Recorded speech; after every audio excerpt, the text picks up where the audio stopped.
probably heard that the wealthy don't just earn more money, they play by different financial rules. And here's the surprising part, these rules are completely legal, they're available to everyone. Theory, anyone could use them. But when the middle class tries to copy these same strategies, it usually backfires. The result, wealthy people keep getting richer while everyday families stay stuck or worse, further into debt. Think about it this way. A billionaire and a teacher both technically have access to things like credit, tax write-offs, investment accounts, and even business ownership, but the outcomes couldn't be more different. For the wealthy, these tools are like jet fuel, accelerating growth, reducing risk, and multiplying their net worth. For the middle class, those same tools often turn into financial quicksand. The debt piles up, the tax breaks barely make a dent, and the investments feel more like a gamble than a strategy. And that's not an accident. The system wasn't built with the middle class in mind. It rewards people who already have wealth, knowledge, and flexibility, and it punishes those just trying to keep up. This isn't about breaking laws or shady loopholes. It's about knowing how to play the game, and the truth is, most families are handed the rulebook far too late. So in this video, we're going to break down 6 key ways the system favors the wealthy, from how they use debt differently to how they optimize taxes to how they think about spending. More importantly, we'll look at why these same strategies don't translate for the middle class and what you can actually do to protect yourself from getting caught in the trap. The uncomfortable truth is that the financial system we all live under was never designed to create equality. It was built to protect and multiply existing wealth. And once you start looking closely, see that bias everywhere, from the way tax laws are written to how credit is offered to how investment opportunities are structured. The wealthy aren't just lucky or smarter. They're playing a game with rules that were written with them in mind. And if you're middle class, those same rules are often working against you before you even get started. Let's start with taxes because that's one of the clearest examples. Most people working a 9-to-5 job pay taxes on their income before they ever see a cent. If you make $80,000 a year as a salaried employee, that money gets taxed right off the top, federal, state, Social Security, before you can save or invest. But if you're wealthy and most of your income comes from investments, real estate, or owning a business, you get to decide when and how you're taxed. Capital gains, the money you make from selling stocks or property, are taxed at a lower rate than regular income. Real estate investors can use depreciation to reduce their taxable income even if their property is growing in value. Business owners can write off everything from vehicles to travel to meals as legitimate expenses. Perfectly legal strategies, but they're not designed for someone living paycheck to paycheck. Then there's credit, another area where the system rewards the rich and punishes everyone else. If you're wealthy, lenders compete to offer you the lowest interest rates, highest credit limits, and most favorable loan terms. That means you can borrow money cheaply and use that debt strategically to build even more wealth. For example, a wealthy investor might use a low-interest business line of credit to buy equipment or expand operations, generating income far above the cost of borrowing. A homeowner with a high credit score might take out a low-interest loan against their house to invest in another property. But for the average person, debt usually means high-interest credit cards, auto loans, personal loans that cost more in interest than they generate in value. Instead of building wealth, that debt eats away at income, turning a financial tool into a financial trap. Investment opportunities follow the same pattern. The most lucrative investments, private equity, venture capital, early stage startups, certain real estate syndications are often only open to accredited investors. That means you need a net worth over 1,000 million or an income over 200,000 just to get in the door. These investments often deliver returns far beyond what the stock market offers, but the average middle class investor never even hears about them. Instead, they're left with retail products like mutual funds, ETFs, forward Avanza keys, which can still build wealth over time, but typically at a slower pace and with far fewer tax advantages. Even within the stock market, wealthy investors have access to strategies that the middle class simply can't use. They can hire tax strategists to harvest losses and offset gains, use margin loans to buy more shares without triggering taxes, or even borrow against their portfolio to fund their lifestyle,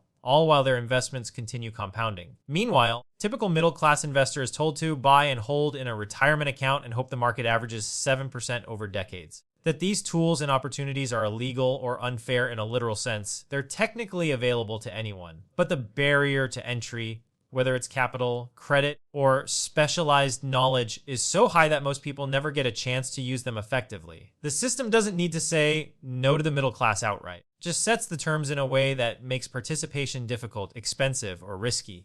This is why trying to do what the rich do often backfires for everyday people. Real estate with heavy leverage can ruin you if a single tenant misses rent. Starting a business for tax benefits doesn't help if you're losing money year after year. Investing aggressively can be dangerous if you don't have a cushion for emergencies. Wealthy people can absorb mistakes and wait out market cycles. The middle class often can't. The deeper you look, the clearer it becomes the financial system is not neutral. It's optimized to serve people who already have wealth, giving them more flexibility, more control, and more options at every step. And until you understand that, it's easy to think you're just not trying hard enough when in reality, the game itself is designed to keep you on a different playing field. Debt is one of those financial tools that gets a bad reputation because for most people it feels like a burden, not an opportunity. But here's the catch: debt isn't inherently good or bad. It all depends on how you use it.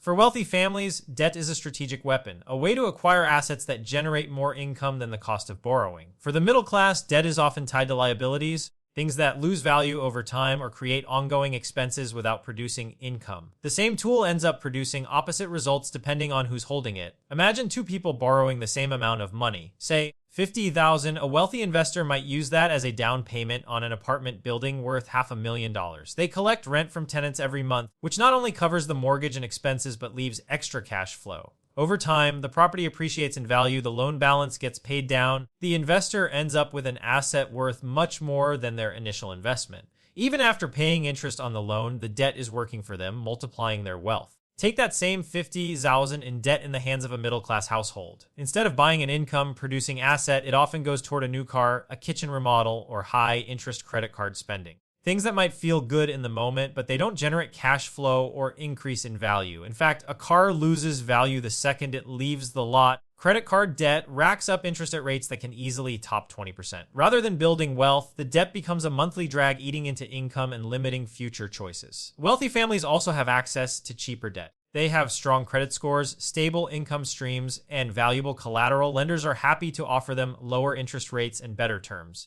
That means borrowing $500,000 for a rental property might cost them 5% interest, while someone with an average profile might only qualify for a 9% personal loan or 20% on a credit card. The lower the cost of borrowing, the easier it is to turn debt into profit. But when the cost of borrowing is high, debt becomes a trap. There's also a mindset difference. Wealthy people tend to ask, can I use this debt to make more money than it costs me? Middle-class borrowers often think, how much can I afford to pay each month?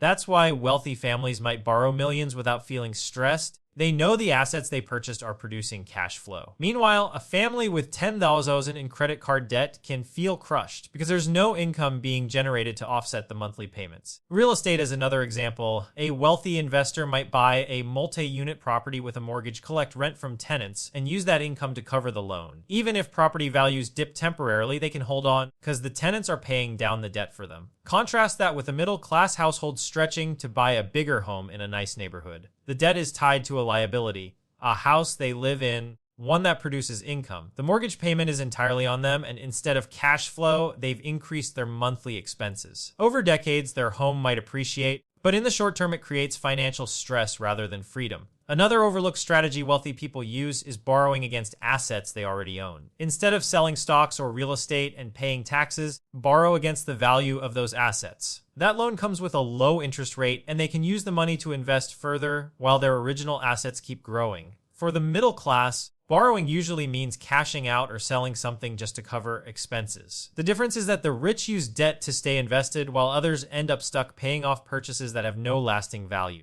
The real lesson here is that debt magnifies outcomes. If you use it to buy assets that generate income or grow in value, debt can accelerate your wealth faster than saving alone. But if you use it to buy things that lose value or don't pay you back, debt magnifies the financial strain. The wealthy understand this and treat debt like a tool. The middle class, often taught to fear it or use it for lifestyle upgrades, end up with the short end of the stick. The tool is the same, but the application makes all the difference. When most people think of taxes, they assume the more money you make, the more taxes you pay. On the surface, that's true, but dig a little deeper and you'll see that the way income is earned makes a huge difference. This is where the wealthy have a massive advantage. They don't just make more money, they make it differently. Instead of relying on a paycheck that gets taxed before it ever hits their bank account, they structure their income as capital gains, dividends, or business profits, all of which are taxed at lower rates than regular wages. This simple shift in how money flows creates a huge gap between what a middle-class worker pays and what a wealthy investor pays. Take capital gains as the first example. If you buy a stock for 10 and sell it for 20, 10. Profit is a capital gain. In the US, long-term capital gains are taxed at ranging from 0% to 20% depending on your income. Compare that to a middle-class worker earning a salary of $60,000 or $80,000 a year. Their wages are taxed as ordinary income, with effective rates often around 22% to 24% before adding payroll taxes like Social Security and Medicare. That means someone flipping stocks or selling real estate for profit can end up paying a lower tax rate than someone working 40 hours a week at a steady job. Dividends work the same way. Wealthy investors often hold large portfolios of dividend-paying stocks. These dividends, when qualified, are taxed at capital gains rates rather than as ordinary income. So while a teacher might have 30% of her paycheck withheld for federal, state, and payroll taxes, a wealthy shareholder collecting hundreds of thousands in dividends might be paying closer to 15% on that income. The type of income matters more than the amount. Then there are business profits, another area where the tax code heavily favors the wealthy. Business owners can deduct expenses before calculating taxable income. That means things like travel, office equipment, vehicles, and even part of their home can be written off as legitimate business expenses. An entrepreneur making $200,000 through their company might deduct a $50,000 expenses and only pay taxes on $150. But an employee making the same $200,000 through a salary pays taxes on every dollar, with very few deductions available. Ownership gives you control over what counts as taxable income, while employment locks you into paying the maximum. Payroll taxes are another hidden layer where the middle class ends up carrying more weight. W-2 employees pay 7.65% of their wages towards Social Security and Medicare, and their employer matches that amount. But once you reach higher income levels, the Social Security portion stops after a certain threshold, meaning wealthy earners effectively pay a smaller percentage of their total income into the system. Investors making money through capital gains or dividends avoid payroll taxes altogether. That means someone making $50,000 a year as a retail worker pays a larger share of their income into payroll taxes than a millionaire who lives off investment income. All of this highlights a central truth. The tax code doesn't reward hard work, it rewards ownership. If you own businesses, assets, or investments, the law gives you more options to lower your tax bill. If you only earn wages, you have almost no flexibility. That's why wealthy people can afford armies of tax professionals to structure their income in the most favorable way. They use trusts, LLCs, partnerships, and even offshore entities to reduce their liability. Meanwhile, the middle class is told to maximize their 401k contributions and hope for a modest refund at tax time. This isn't about cheating the system. These strategies are completely legal. They're written into the tax code because lawmakers want to incentivize investment, risk-taking, and business creation. But the side effect is that people who already have wealth get to keep more of it, while those who depend on wages give up a larger percentage. It's not uncommon for a billionaire investor like Warren Buffett to point out that his effective tax rate is lower than his secretary's. That is an exaggeration. It's a reflection of how the system is structured. For the middle class, this creates a frustrating paradox. You can work harder, earn promotions, and climb the salary ladder, but the more you make, the higher your tax bill grows. Your options to lower that bill are limited. Maybe a mortgage deduction, some child tax credits, or contributions to retirement accounts. But those are crumbs compared to the buffet of deductions, deferrals, and lower rates available to someone whose wealth comes from investments and ownership. The gap keeps widening because the wealthy can reinvest their after-tax income into more assets that generate even more tax-advantaged returns. Meanwhile, the middle class loses a bigger slice of each paycheck, making it harder to save and invest at all. Over time, this isn't just about dollars and cents, it's about opportunity. The tax code, whether intentionally or not, funnels wealth toward those who already have it and away from those trying to build it from scratch. And as long as the majority of households rely on wages instead of ownership, they'll continue to pay the highest effective rates in a system that was never designed for them. One of the biggest differences between wealthy families and middle-class households isn't just how much money they make. They think about spending it. It's less about income and more about psychology. The wealthy tend to prioritize assets first, things that generate cash flow or appreciate in value. Only after those investments are secure do they consider buying luxuries. The middle class, on the other hand, often spends to look rich: cars, homes, vacations, consumer goods, things that create the appearance of success but drain resources instead of building them. Over time, these opposite mindsets create dramatically different outcomes. Think of the first $10,000 someone saves. A wealthy investor might put that money into a rental property down payment, a diversified portfolio of stocks, or even a small business venture. That money begins to work, generating cash flow or growing in value. May not look glamorous at first. Nobody brags about their index fund or modest duplex, but each dollar invested multiplies over time. That's the engine of wealth: assets first, lifestyle second. Look at how that same $10,000 might be used in a middle-class household. Instead of going into assets, it becomes the down payment on a new car, or it disappears into home upgrades, new furniture, or a big vacation. These things feel good and provide visible rewards, but they don't pay you back. The car starts depreciating the moment it leaves the lot. The new kitchen doesn't generate income. The vacation is a memory, not an asset. What looks like wealth in the short term becomes a liability in the long term because none of those purchases create future cash flow. The wealthy also use a delayed gratification strategy. Understand that if they buy assets first, the income from those assets can eventually pay for luxuries without draining their core wealth. A wealthy individual might invest heavily throughout their 20s and 30s, living modestly compared to their income. By their 40s, the returns from those investments are covering their expenses, and only then do they start to buy high-end cars or take luxury vacations. The luxuries are funded by assets, wages. The middle class often does the reverse. As income grows, so does lifestyle spending. A raise at work leads to a bigger house, a nicer car, or more expensive vacations. Instead of money going into assets first, goes into consumption. That pattern creates what's known as lifestyle inflation. Every extra dollar earned is matched with an extra dollar spent. The result is that wealth never has a chance to compound. Earning six figures can find themselves living paycheck to paycheck if their spending psychology prioritizes appearances over investments. This difference also shows up in housing decisions.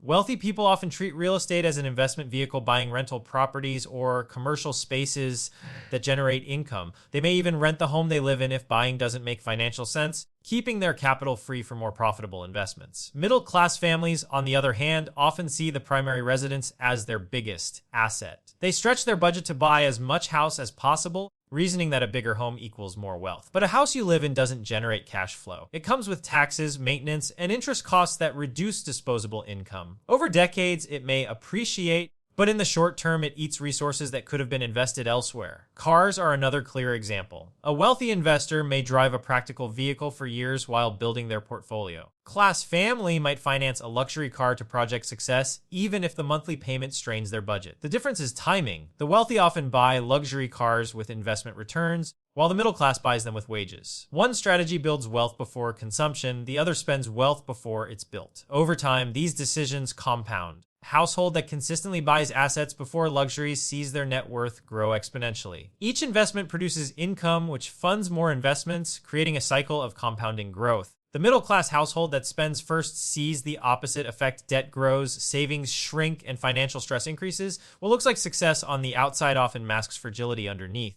Is that both groups may have access to the same amount of money at different points in time, but the way they allocate it changes everything. Assets first, lifestyle later leads to freedom and abundance. Lifestyle first, assets later, if ever, leads to stress and stagnation. The wealthy understand that money is a tool to buy time, security, and future opportunities. The middle class too often uses it to buy symbols of wealth instead of the real thing. And in the long run, that psychological difference is one of the most powerful drivers of inequality. One of the least visible but most powerful advantages wealthy families have isn't just money in the bank. It's information. Knowledge about how money really works is passed down, reinforced, and expanded across generations. This information gap is what allows the wealthy to keep compounding their wealth, while the middle class often finds themselves stuck recycling the same advice about saving a little, living within their means, maybe putting money into a retirement account. On paper, both groups have access to the same financial tools, but in practice, only one side knows how to use them to their full potential. For wealthy families, financial literacy is a part of everyday life. Children grow up hearing about investments, business strategies, and tax planning at the dinner table. They see their parents buying rental properties, discussing the stock market, or running companies. Money isn't just something you earn and spend. It's a system to be understood and optimized. By the time those kids are adults, they already know concepts like compound growth, risk management,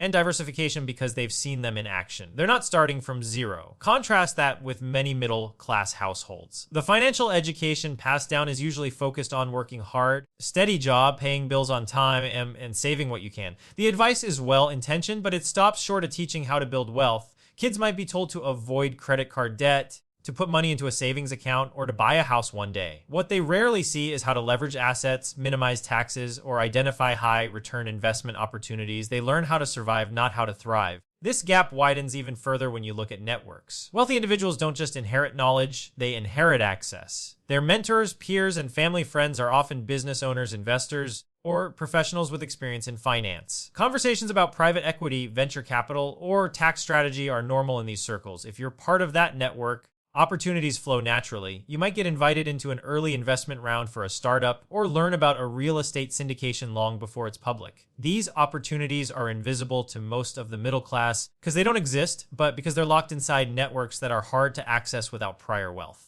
The middle class, by comparison, tends to rely on mainstream financial advice, follow guidance from banks, media outlets, or employers, which often emphasizes safety and simplicity. Budget carefully, save consistently, contribute to your 401k. These aren't bad tips, but they're designed to keep people stable, not to propel them into the next wealth bracket. And because they don't have mentors or networks showing them more advanced strategies, is never realize what's possible beyond the basics. The effect of this information gap is generational compounding. A wealthy child who learns about investing at age 12 may start their first brokerage account in college, using money gifted or earned. By 30, they've already had over a decade of investing experience and compound growth working for them. A middle-class child, on the other hand, learn about investing until they're in their late 20s or 30s, often after making costly mistakes with debt or lifestyle spending. Lost valuable years of compounding simply because they didn't know what to do earlier. This gap shows up in risk tolerance too. Wealthy families, armed with knowledge and a safety net, comfortable taking calculated risks. They understand how to evaluate investments, how to hedge losses, and how to bounce back if something goes wrong. The middle class, lacking that same background, often sees risk as dangerous and avoids it altogether. Or worse, they take risks blindly, buying into trendy stocks or speculative schemes without the framework to judge whether it makes sense. Both approaches hold them back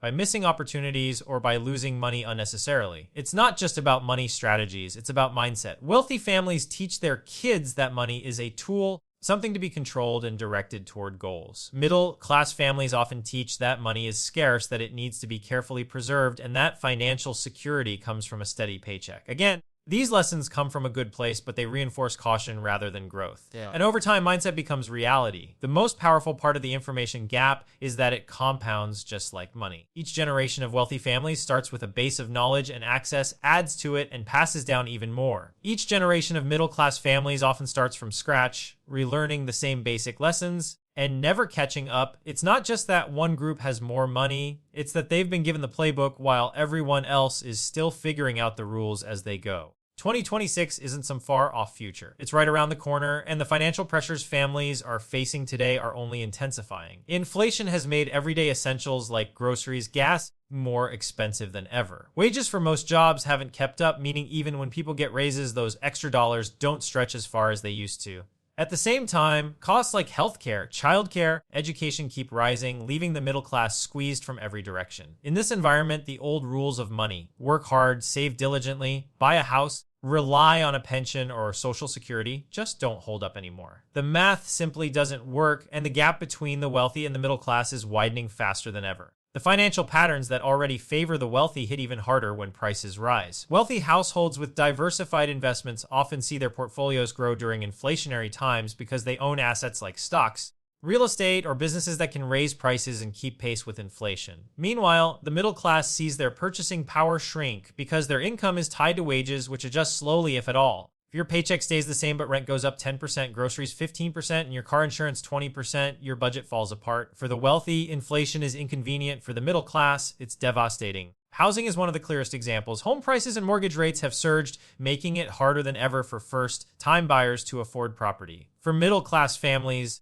buying a home now often means taking on massive debt with high interest rates, straining their budget for decades. Wealthy investors, on the other hand, can buy properties in cash or with favorable financing, then rent them out at inflated prices. The result is that middle-class households become tenants, while wealthy households become landlords, compounding the inequality even further. Healthcare and education tell a similar story. Rise faster than inflation, and middle-class families pay them directly out of pocket or through loans. Wealthy families often treat these expenses as investments with resources to pay up front or strategies to minimize the financial hit. A middle-class student might graduate with $50,000 in debt that takes decades to pay off. A wealthy student might graduate debt-free and already have a trust fund or seed money to start a business. The Head Start compounds generation after generation. This is why continuing to play by the old rules is so dangerous. Budgeting used to mean cutting expenses until you could save a little each month. But in 2026, expenses rise faster than most people can cut. Saving alone doesn't work when inflation outpaces the interest in your bank account. Relying on one job for financial security is risky when industries are being disrupted by technology, automation, or global competition. The strategies that worked for previous generations aren't enough anymore. The system has shifted and the pressures are greater. The alternative isn't to give up, it's to adapt. Smarter budgeting today doesn't just mean pinching pennies. It means designing a plan where every dollar has a job covering essentials, funding investments, building emergency reserves, and fueling opportunities for growth. Investing can't be optional anymore. The only way to keep pace with inflation is to put money into assets that grow. That doesn't mean chasing risky trends, but it does mean consistently putting money into diversified portfolios, real estate, even skills that increase earning power. Income diversification is another key. The middle class has historically depended on one paycheck, but in today's economy, a single source of income is fragile. Side hustles, work, or small businesses can provide not only extra cash, but also resilience if a primary job is lost. Wealthy households already understand this. They don't rely on one company or one client for their livelihood. They spread their risk across multiple income streams so no single disruption can bring them down. By 2026, the divide between those who adapt and those who don't will be clearer than ever. Households that cling to the old rules, save what you can, buy a house, wait for retirement, will find themselves further behind, struggling just to keep up with rising costs. Households that adopt new strategies, prioritizing assets over consumption, leveraging smarter debt, using tax-advantaged accounts, diversifying income will be the ones that not only survive but grow stronger in a challenging economy. The stakes are high because the gap isn't just about money, it's about opportunity and security. The wealthy will continue to pass down not only assets but also knowledge and networks, giving the next generation an even bigger head start. The middle class, unless they shift strategies, will pass down stress, debt, outdated playbooks. That's why what you choose to do now matters so much. The financial environment of 2026 demands a new approach. Without it, the inequality we see today will only accelerate. The middle class risks being squeezed out altogether. But with it, there's still a path forward, one where knowledge, strategy, and discipline can bridge the gap that money alone can't.